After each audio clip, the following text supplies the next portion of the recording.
I held up my hands in defense, as I closed my eyes tightly and waited for her to hit me.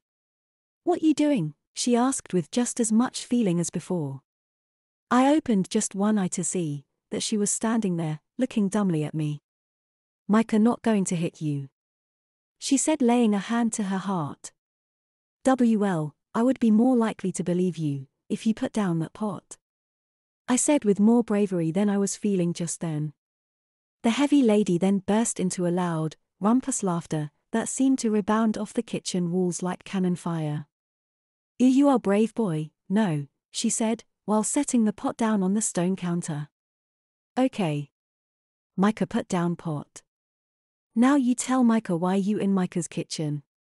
I noticed each time she said Micah, she would thump her round belly. "Ah," I grunted while trying to find something to say, "is that your name?" "Micah?" I asked. "Yes, a Micah and scrawny boy," she pointed a sausage-like finger at me, "is in Micah's kitchen." "Okay, I get it. So you are my grandparents' maid?" I asked, and boy oh boy, you would have thought I had uttered some kind of racial slur against her.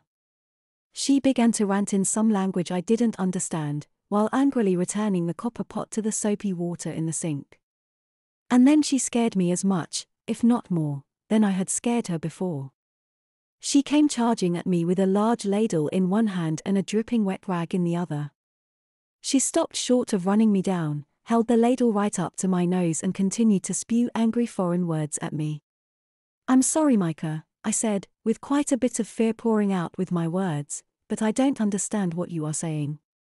She stomped her foot the way my mother had done only a few minutes before, but when Micah had done it, I felt the floor beneath us shake.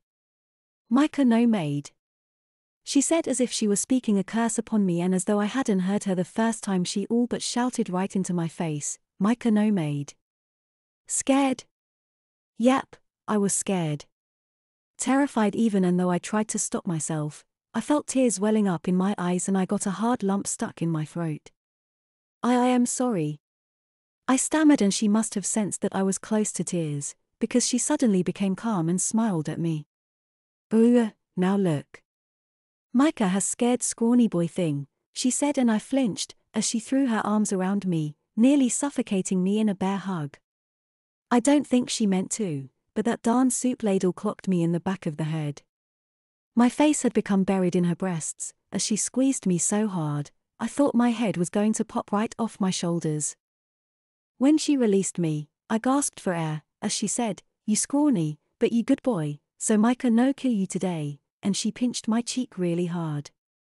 "But I no maid," she said, brandishing that ladle in my face again, "Micah is chef."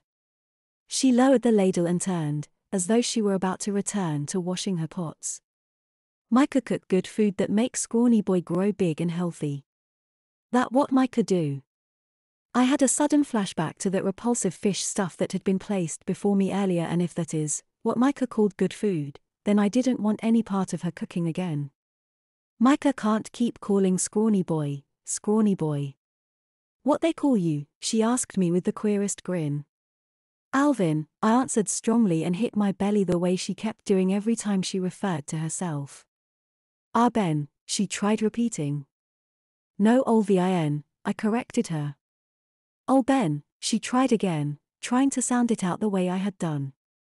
"Close enough," I muttered and smiled. "Oh Ben like mashwi that Micah cooked tonight," she said, while plunging her hand into the soapy water.